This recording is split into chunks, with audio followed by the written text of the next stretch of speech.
Okay, I just want to walk you through a couple of things here. Thought process wise, you can read through all of this that's on this sheet right here, but I really want you to go through, and I didn't write out the entire essay.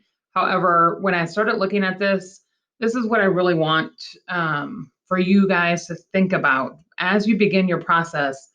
What are some questions that come to mind when I'm talking about my thesis here? Kidnapping should be a first degree offense and kidnappers should get the death penalty. This is a very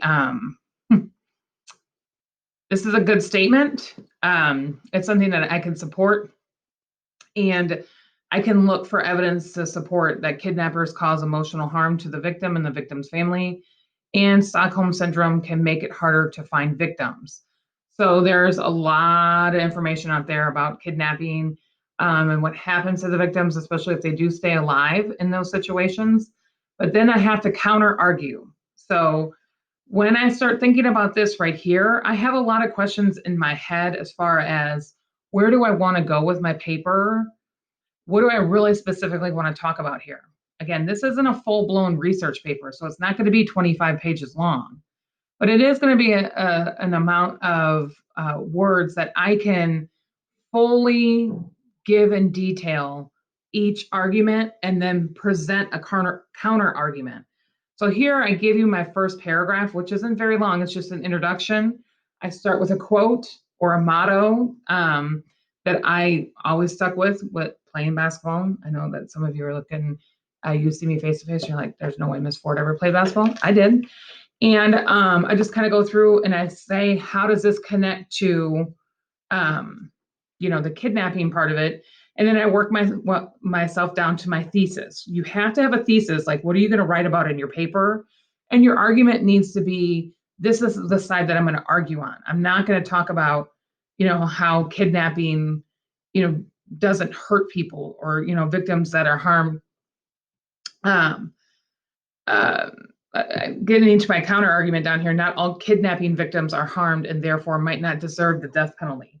So, and I need to reword that because the kidnapping victims aren't harmed.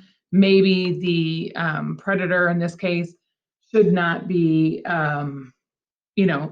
put to death because they didn't harm them. They only had them for 5 minutes or whatever, and it was still kidnapping. Should we still put them, should they still get the death penalty? So there's a lot of different ways that you can argue this. So notice my thesis isn't just the drop dead, there's only one side to it. There's a whole bunch of things that go into this. I could argue for 25 pages if I needed to. So my argument number one, I need to find kidnappers cause emotional harm to victim and the victim's family. If you go and look up any kidnappings in the past, 10 years, where you find the victims and they talk about all the things that they've went through. There was the 3 young ladies in Indiana that were in this house and they were kept for years and years and years. They were, and that they were able to escape. You could find their story on there and just and then read, how much harm was caused to them and how much they still have to go through, even though they've been away from their captor for, the last 5 or 6 years. They're still emotionally tied to that person. And then in my argument number two, Stockholm syndrome is what happens to kidnap victims that are there for a length of time, and they buy into that life of what the kidnapper has set up for them. So they do become maybe the kidnapper's lover, and over a period of time, they don't remember anything else. This is their normal.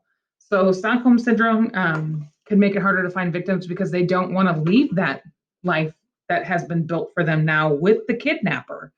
And there are several stories. Again, the same 3 young ladies. So all 3 of them experienced Stockholm syndrome. And then with the counter argument, not all kidnapping victims. So there are some things out there that we could look up and see where some instances where some examples might say they only kidnapped them for 2 hours and the victims were found. Should they get the death penalty? Then I would explain that.